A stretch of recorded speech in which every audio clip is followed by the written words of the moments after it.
Te damos la bienvenida a Fisiopodcast. La plataforma de divulgación en fisioterapia donde tenemos la oportunidad de sentarnos a charlar con grandes profesionales del sector.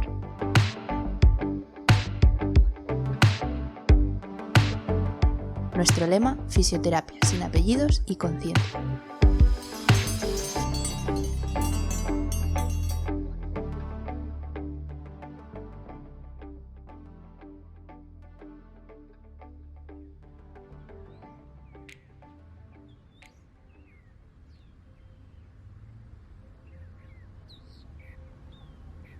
Os presento a Jaime. Jaime tiene 45 años, es carnicero y afortunadamente tiene una vida tranquila y feliz.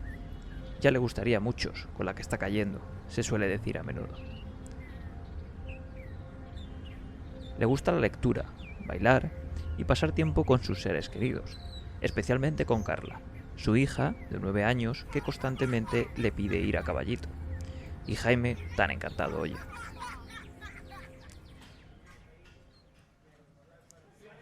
Desde hace ya un tiempo, y pese a los alarmantes avisos de su madre de que, por el amor de Dios, se iba a partir la espalda, Jaime decidió empezar a levantar pesas hace escasamente 6 meses.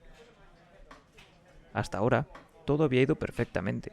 Se notaba mucho más ágil y activo en su día a día, descansaba mejor y hasta podía notar cómo tenía mucho más aguante cuando ejercía el papel de montura para su hija. Todo iba, según lo previsto, a aquel influencer que vio en Instagram, hasta que un día Jaime experimentó un desagradable y agudo dolor de espalda, localizado en concreto en la zona lumbar al día siguiente de levantar pesas. Limitó su capacidad para moverse, desde sentarse en la taza del váter hasta cargar algo de peso. Sus experiencias previas le decían que lo más posible es que no fuese nada, y que tras unos días de descanso cesaría. Así que eso hizo. Primer día, segundo día, tercer día, cuarto día. Y desgraciadamente, Jaime siguió igual, o incluso peor que el principio. Así que ahora sí, empezó a preocuparse un poco.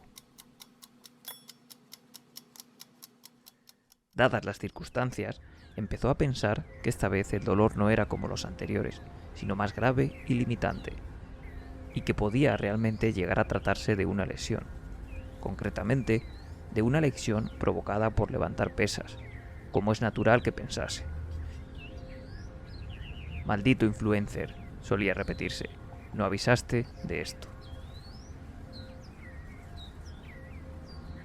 A medida que pasaban los días, la esperanza de Jaime por mejorar gracias al mero descanso fue precedida de más preocupación y afianza de esa relación causal entre su dolor y el levantamiento de pesas, que él mismo había establecido casi sin darse cuenta.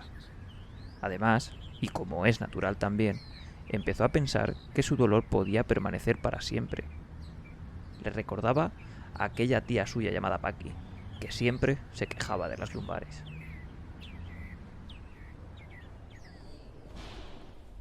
Llegados a este punto, Jaime decidió ir al médico. Quedó un poco sorprendido, como el médico ni le tocó, y apenas destinó 5 minutos a preguntarle cuál había sido su historia, aunque bueno, bastante tienen los pobres. Le recetaron unos antiinflamatorios no esteroideos, relajantes muscular y reposo, aún más. Además, le apuntaron a una rápida lista de espera para someterse a una resonancia magnética. Jaime se fue a casa con un poco de esperanza de que la medicación funcionase y que por fin acabase este infierno. Al fin y al cabo, si lo han dicho los médicos será por algo, que para algo habrán estudiado. Pasaron las semanas y el dolor de Jaime no solo no cedía, sino que seguía aumentando poco a poco. Y lo que fue peor para él, empezó a dejar de jugar con su hija, porque su espalda no se lo permitía. Por otro lado, el trabajo comenzó a transformarse en un infierno. Deseaba llegar a casa para tomar su medicación, ponerse su manta de calor y, por qué no decirlo, no escuchar a nadie.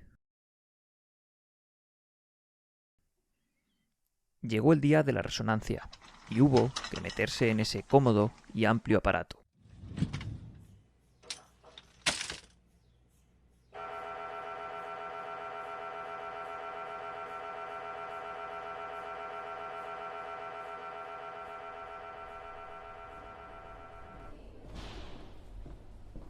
La conclusión de todo aquello fue, según el médico, una degeneración y un abultamiento del disco en L4-L5.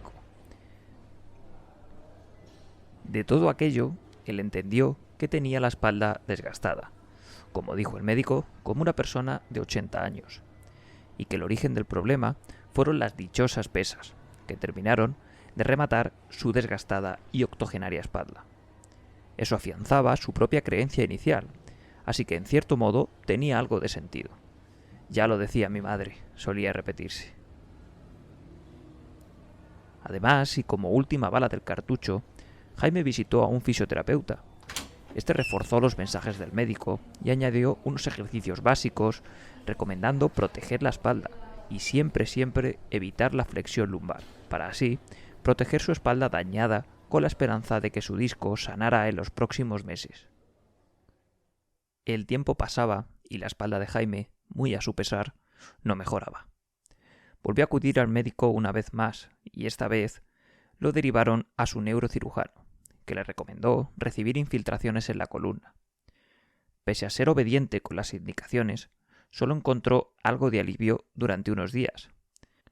Después de ver que volvía a la misma situación, optaron por una cirugía con el objetivo de eliminar el dichoso bulto del disco intervertebral. Disco que, por cierto, Jaime no tenía ni idea de qué carajo era. Tuvo que recurrir a internet porque nadie se lo explicaba. Ahí encontró información que no hizo más que inquietarle y aumentar aún más su angustia, ya que había leído que todo esto podía estar causado por un tumor, o peor aún, por los lácteos. En fin, que nuestro pobre y desdichado Jaime fue obediente una vez más. Ellos sabrán, son médicos. Y se sometió a una discectomía en L4-L5, apurando las últimas esperanzas que le quedaban. ¿Y qué pasó? Quizá os hagáis ya una idea. Sus niveles de dolor y discapacidad se mantuvieron intactos. El siguiente nivel fue una fusión lumbar. La combinación de los hasta ahora tratamientos fallidos y la idea de someterse a una cirugía más lo asustó e inundó de ansiedad mucho más. Una vez llegados aquí, se inician dos historias paralelas, dos finales alternativos muy diferentes entre sí.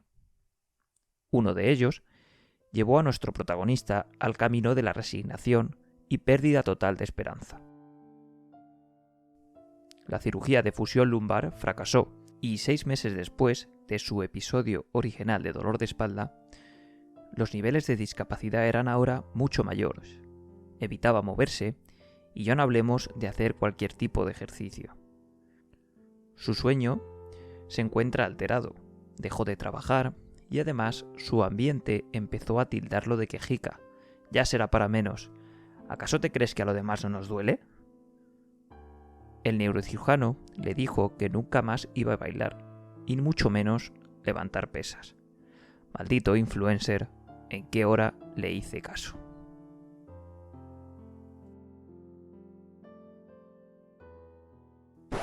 Pero ahora vamos con el otro camino. Este llevó a Jaime a un final mucho más diferente y enriquecedor para su sorpresa y beneficio. Tras el fracaso de la discectomía, decidió buscar una segunda opinión antes de someterse a una cirugía de fusión lumbar. Para su asombro, fue muy diferente a sus experiencias clínicas previas.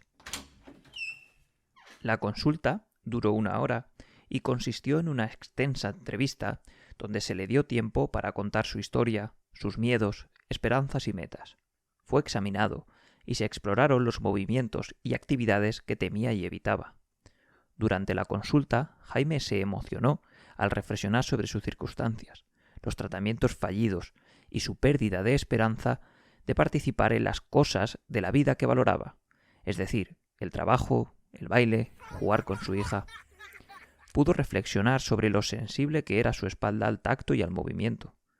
también se dio cuenta, entre otras cosas, de la tensión que tenía en toda la espalda y cómo evitaba por completo la flexión lumbar en su día a día. Durante el examen físico, experimentó que cuando se relajaba y flexionaba la columna, tenía incluso menos dolor de lo que esperaba. Esto enfrentó sus creencias sobre la flexión lumbar y el daño de la misma. Al final de la consulta, se le explicó a Jaime que una combinación de creencias negativas, como la degeneración y el daño de la columna vertebral, y un conjunto de acciones inútiles, dependencia de tratamientos pasivos, sobreprotección de la espalda o evitación de actividades valiosas en su vida, lo alejaron de sus metas y paulatinamente lo fueron dejando discapacitado, con miedo y emocionalmente destrozado. También se le explicó que sus hallazgos en la resonancia magnética, aunque no eran perfectos, eran normales para una persona de su edad, y no era un fuerte predictor de dolor y discapacidad futuros. También se le informó de que no había pruebas de que la fusión lumbar para el dolor de espalda fuera más eficaz que las intervenciones con ejercicio, aunque eso sí, conllevaba mucho más riesgos. Fue capaz una vez más de reflexionar que había estado levantando pesas sin dolor antes de su lesión y que el fatídico episodio donde todo esto empezó ocurrió en un momento de su vida en el que estaba estresado, descansaba poco y quizá algo sobreentrenado. Es decir, que las demandas habían sobrepasado a sus capacidades con creces, dejándolo algo más vulnerable.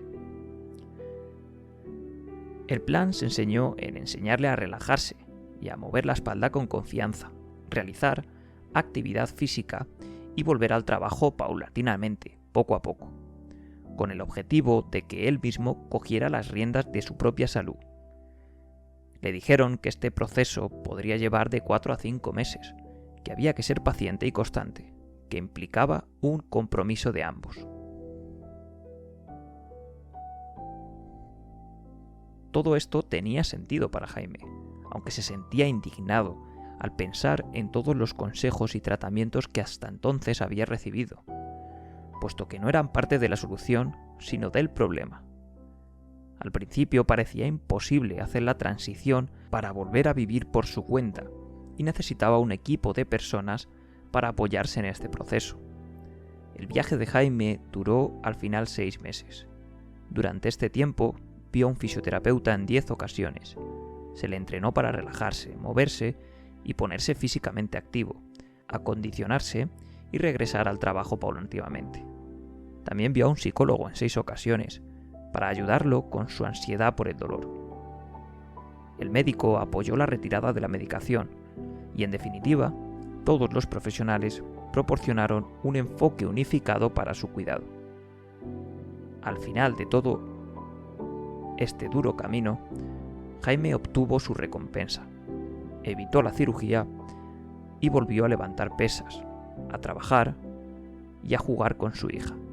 En definitiva, a vivir. Desgraciadamente, la primera historia de Jaime es muy común hoy en día. Esto denota la interacción entre la experiencia del dolor y el condicionamiento social reforzado por los consejos negativos de muchos profesionales sanitarios, que no son parte de la solución, sino del problema. La combinación de percepciones negativas sobre el dolor, las respuestas pasivas y de evitación para afrontar el mismo, sumados a la angustia emocional, alejan a la persona de sus objetivos y son fuertes predictores de discapacidad para las personas con dolor musculoesquelético. De hecho, las cifras de dolor crónico a nivel mundial van en aumento y empiezan a ser preocupantes. Si eres profesional sanitario, actualízate y antifragiliza. Si eres familiar o ser querido, apoya y acompaña. Si eres usuario, no pierdas la esperanza. Hay luz al final del túnel. El dolor crónico no es para siempre.